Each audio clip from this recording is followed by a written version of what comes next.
Right now, I'm in Ghana on the Cape Coast, going to Elmina Castle, which is bigger than the Cape Coast Castle. I guess I'm okay at the moment. Once I come out, I won't be as happy. So let me film now while I'm in a okay mood, because I'm not going to be happy with what I'm going to see in there. But I have to see it. It's part of our history. The bad side of our history, not the good side.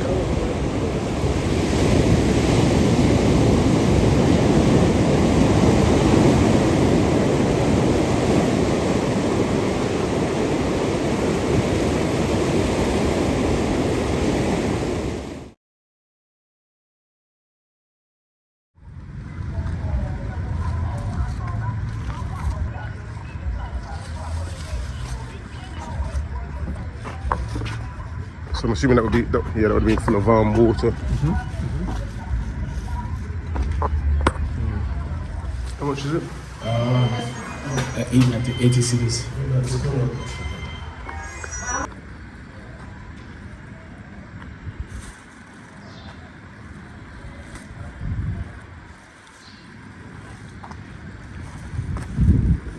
Mr. T, what's your name? I'm Kwamina. This is Kwamina. Kwamina, born on Saturday. Kwame. Oh, Kwame, yeah. Okay. Which day of the week were you born? Monday. Yeah. My parents from Jamaica.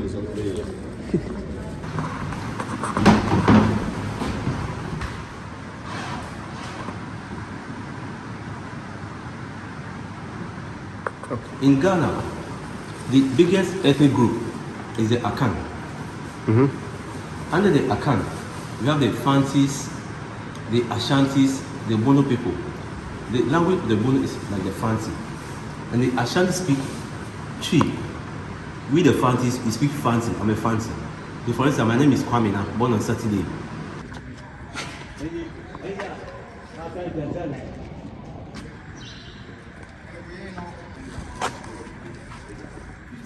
Some Africans were captured from Senegal. In this room, about 130 women were kept here for 1 month, 2 months, or 3 months. These are the original iron bars for 300 years. They were getting rusted. Reenactments of the slave trade and exhibition.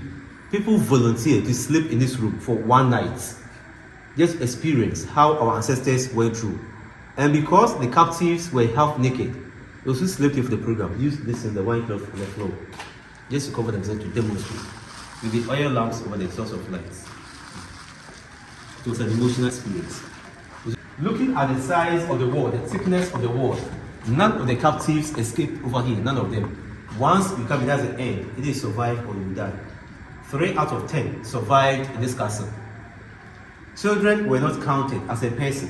They were just added to an adult and sold as one person. For the records over here, we are talking of 1,000 captives in every 3 months. In 1 year, about 4,000 captives. The trade lasted for almost 400 years. Those who died in their various forests were not counted. And before the Europeans came, the Africans will have their own system of slavery. That was domestic type of slavery, or the indentured servants. Like a free man, a person that has the opportunity to own property, marry and give birth. Unlike the chattel slave by the Europeans, were different aspects altogether. So captives of wars were given out as slaves. Criminals, thieves, debtors were sold out as slaves. Some towns and villages were raided by the Europeans. Some chiefs, as I said, collaborated to exchange some of their servants for European goods, liquor, mirror, brass, etc., barter trade or silent trade. The question here is, let's ask ourselves, has it really stopped as of now? Has the slavery stopped? But I think there are different types of slavery, as you said. The transatlantic slavery is different from the earlier versions that exist in most countries. Yes. You just enslave others and use them for domestic and other purposes. Yeah. Whereas the other one was totally, I think, brutal and different levels. So I think we need to distinguish between the type of slavery. Yeah, we have the trans-Saharan slave trade through the deserts. But the brutalities of the trans-Atlantic slave trade, that we always make reference to them. So different versions of the slavery over here. Yeah. I was told that the Arabs were more vicious. Is that true or not? Yeah, of course, yes. Yeah. Yes.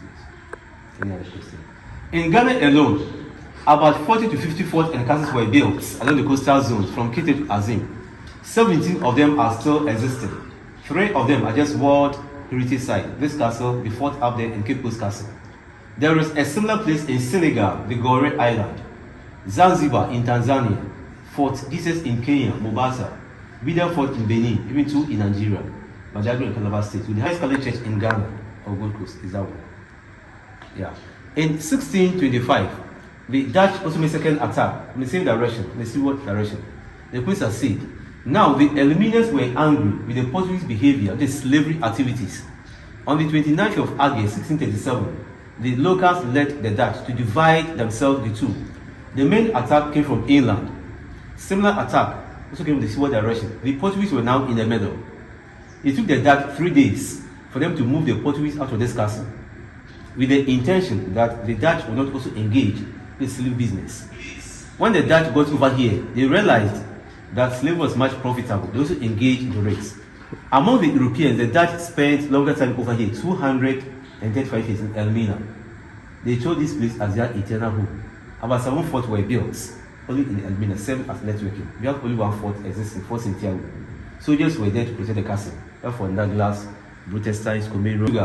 Yeah, at that time, the Portuguese had discovered a new world. And they were using the Native Americans, the Red Indians, for them to work in their various mines, plantations, and cotton farms. But the story has it that because of the harsh climatic condition, they couldn't withstand. Yeah. There was this Catholic priest called Bartolome de las Casas. He suggested, why shouldn't we try the Africans? In 1510, some Africans were captured from Senegambia to now Spain. The work that they did, it proved to the priest well. So it's all said from that side. Yeah. That came the chain of mind. They also capitalized on our domestic type of slavery on it. Yeah. In this room, about 130 women were kept here for 1 month, 2 months, or 3 months. These are the original iron bars for 300 years. There was a program held over here last 4 or 5 years ago. Reenactment of the slave trade and exhibition. People volunteered to sleep in this room for 1 night. Just experience how our ancestors went through. And because the captives were half naked, those who slept here for the program used this in the white cloth on the floor, just to cover themselves to demonstrate, with the oil lamps over the source of light. It was an emotional experience. Looking at the size of the wall, the thickness of the wall, none of the captives escaped over here, none of them. Once you come in, that's the end. It is survive or you die. 3 out of 10 survived in this castle. Children were not counted as a person. They were just added to an adult and sold as 1 person. Per the records over here, we are talking of 1,000 captives in every 3 months. In 1 year, about 4,000 captives. The trade lasted for almost 400 years. Those who died in their various forests were not counted. You can just imagine the numbers. We are now in the largest dungeon for the female captives. About 150 women were kept over here for 1, 2, or 3 months. Their stay in their various rooms depends on the arrival of the ships, how often the ships will come. Buckets were placed at various corners for them to ease themselves. Not all the captives were from Ghana. It got to a point that some of the captives were weak. They could not even walk from the middle of the dungeon where the buckets were placed. They have to do everything on the floor. Feces, urine, vomiting, blood, they slept in it. There were no mats for them. That's the original floor they slept on. All the big entrances were closed with metal gates. The air from the small doors was not enough for those at the back. That was the other source of ventilation, which was even connected to Elmina. They were keeping their guns, gunpowder, chemicals in that room. If there is a leakage over there, the saints will just move straight here, polluted the air, and kill them. For the dead ones, they were tied to stones. They would throw them into the sea. All the flowers at the back by the visitors for miracles.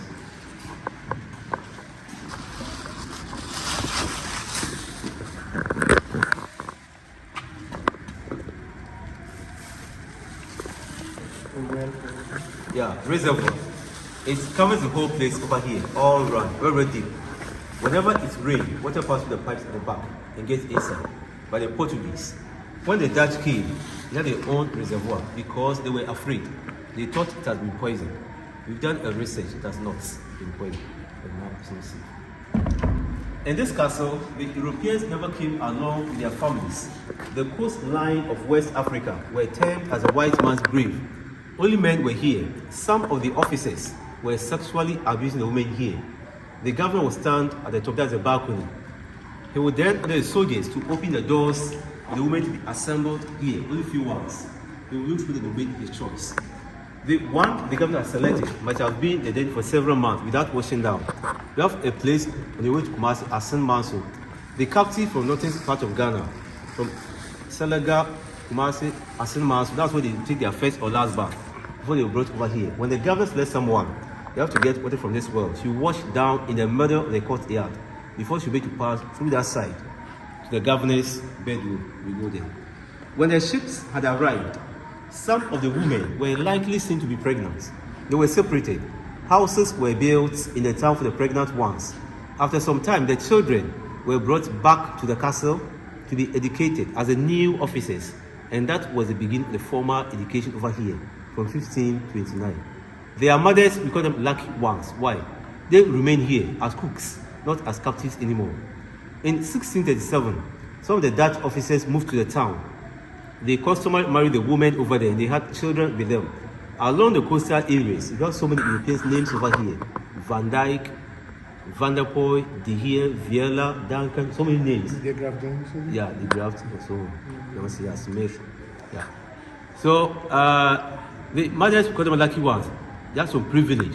They were not taken out as captives anymore. It brought about the disunity among the Africans and the Africans themselves. As a result of the color differences, people were looking down upon the fellow Africans. Indirectly, the Europeans created divide, conquer, and rule. And it's still going on. Initially, we used to have at least 8 of this. There were chains through them, chains. The women who were resisting were raped by the officers. The chains would be tied around their ankles here. No food, no water. Whether raining or shine, they will stand here. So the time they will give up before punishment, just breaking down their spirits. It's quite heavy. Maybe you can try to lift it and see how heavy or light it is. Yeah.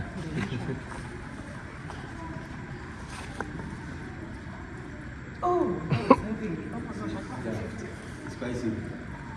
So you can move away with 8 of this, one person's leg. Right above the females' dungeon, we have a church up there. That's a Dutch Reformed church. So once they were out praying, the captives were downstairs. This access here, when the ships had arrived, the strong women, those who could survive through all that conditions, they were to pass here to the room of no return. From that place, they were shipped outside to different destinations for them to work in their various mines, plantations, and cotton farms. These iron bars were placed there recently just to prevent accidents. There were steps right here. We just removed the steps. Whenever the reservoir is full, the water passes through the drainage, just runs to the sea. The room is always dark. That's the nature of the room. We are going there as we come to this side. About 150 to 200 men were kept here. At the same time, a transit passage to the point of no return.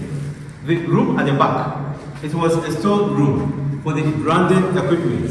Most of the captives were branded. Hot metal, the metal names placed on their forehead or at their back for identification. Many of them died after receiving the shock. Source of ventilation and lights. The 2 windows were done later. Slave exits to waiting rooms. Please, with the first gate, we take a step down here. That's the nature of this room.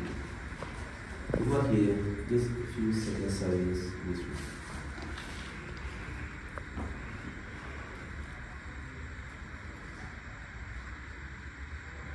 May the souls of all departed ones rest in peace. We believe that in a place where so many souls have been lost, the spirits of our ancestors are still here. Sometimes the room is very heavy. Families were separated, and this place will be the first time they're likely they will see themselves, if not one of the partners is dead. The woman people resolve to met from that side. With the second gate, please, you bend very low. We are now in the room of no return. That's the gate of no return. It is no more. At the time of gold and the ivory, the gate was very wide, very big. When they changed the idea to human trade, they narrowed the gates to restrict movements. About 5 or 10 people were chained to each other. They were moving on a sideways like this. The seawater was closer by them, now it has receded. And the ships will be at the shore before they bring small boats to convey the captives into. Looking at the small size of the gates, stayed in their various rooms for 1 month, 2 or 3 months, they will just lose weight. They can easily pass through. Even though by the records they were fed once or twice a day, some refused to eat. This will commit suicide. All these flowers at the back by our brothers and sisters from the diaspora, in the memory of those who died over here. You see with their souls rest in peace. People normally trees are ancestral roots to this place. Yeah. Some come over here to pray.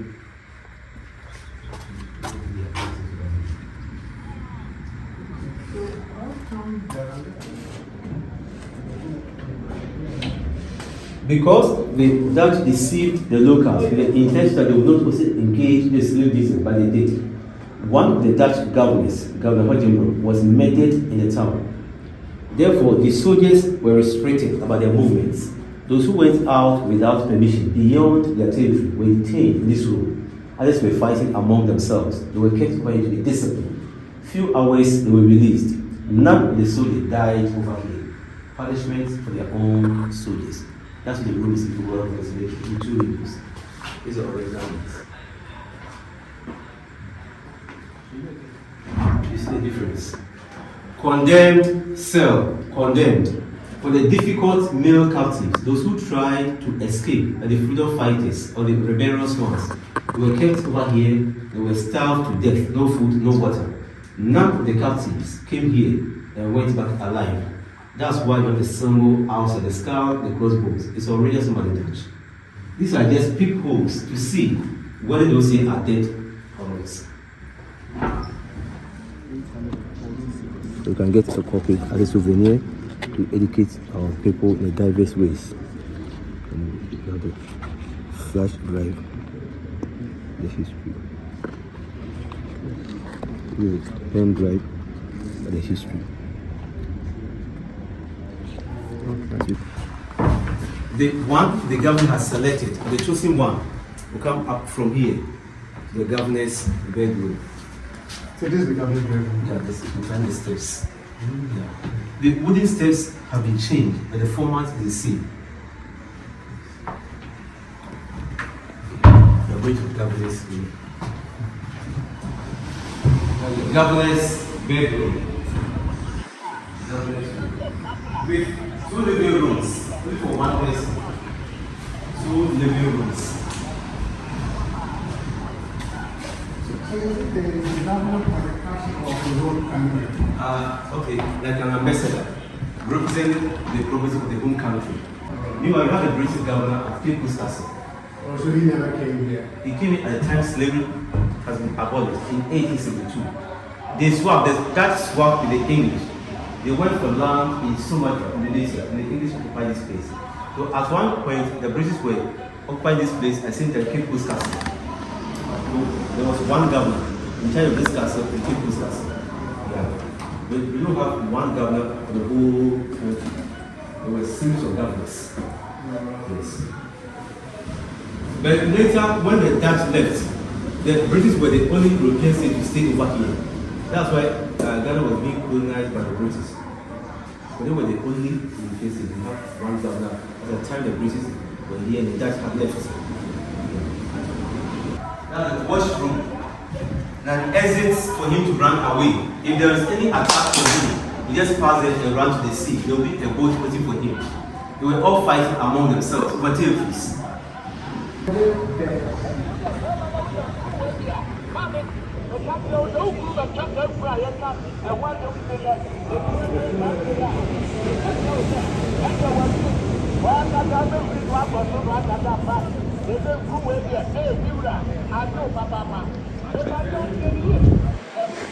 There are 2 watchtowers at the top. In 1896, one, the famous Ashanti Kings, the Nana Prempeh I, was captured from Kumasi, held at the left side for 4 years. From here to Freetown for 1 year, Sierra for 1 year, before the Seychelles Island for 23 years. In total, he spent 28 years in prison. He came back to Ghana in 1924. He was preventing the British rule over the Ashantis. That's where the king was captured. Nana Prince I. There was this golden stool of the Ashantis. History believed that the golden stool unites all the spirit of the Ashantis. There was a time the English came, they wanted the golden stool. They had a duplicate one. They came out for the original one. There was a fight between the Ashantis and the British, led by Ya Asantewaa, the queen mother. She was also captured. First one she won. Second one she was captured as a hostage, held over there. Less than a year, she was sent to Seychelles Island. That's where the English had their headquarters. She died over there. Recently, in 2000, her remains was brought back. And she was reburied at her hometown in Kumasi. That's Ejiso Mesiasa. So prepare for the first room and the second room. From here, think there is another castle at Cape Coast Castle, the last building. So while the British were there, the Dutch were here fighting among themselves. Soldiers were all around the place. So Cape Coast and Elmina Castle. You can see because of the film. With the exception of those two rooms over there, the condemned cell and the other cell, about 600 men were kept in the various rooms on the ground floor. On top, there are the rooms for the pastors, the soldiers, and the merchants, all around. Other level for the deputy governor, and the last one, the governor himself. Ranks, hierarchy was arranged. As for the slanting wall, we have under one to support the walls of the castle to make it strong. The iron bars on top, the policemen using the iron bars to train up and down to exercise their muscles. That was 1948. Right over there, it was a church for the Portuguese. They were Catholics. The first Catholic church in Ghana, or Gold Coast, now in the zoo. Dutch Reformed Church. Beneath are the female slaves then. That's the quotation they left from the Bible. Psalm 132, verse 14. Zion is the Lord's resting place. Here was a place of holiness the Lord lives in. Dutch Church.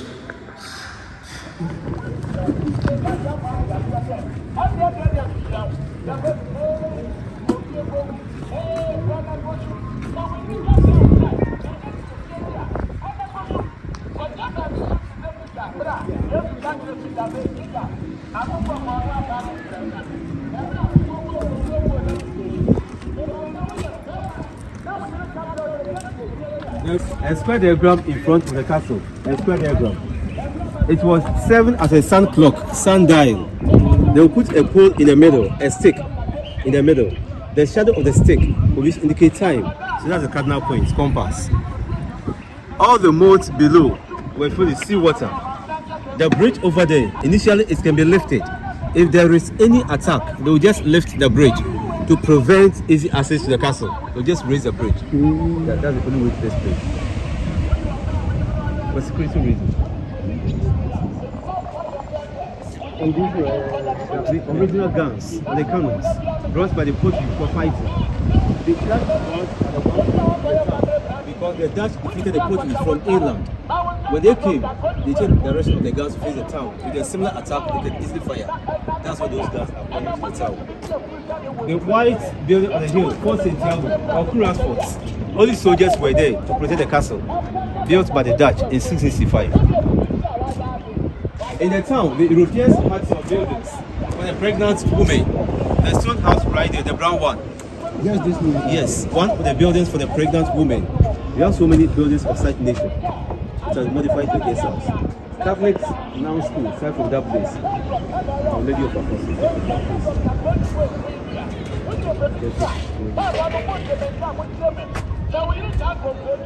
In Elmina, the major economic activity is fishing, boat building, and salt mining. They do fishing throughout the week except Tuesdays. Resting for the fishermen over here. It has become a taboo to bring fish to the port on Tuesdays morning. That's why the fish market is quiet. The port over there is empty. They rather set out for fishing on Tuesdays evening so that they come back on Wednesdays morning. Very deep. Very deep. We have the new Elmina fishing harbor, fishing port. Yeah, fishing port. The whole place used to be water. Then you build the land. The name of the lagoon is the Benya Lagoon. That's the lagoon. It joins the sea and it flows backwards to the South Pit to Kakum National Park. Thank you. These are all extensions by the Dutch. The rooms are dormitories. From here we are going down.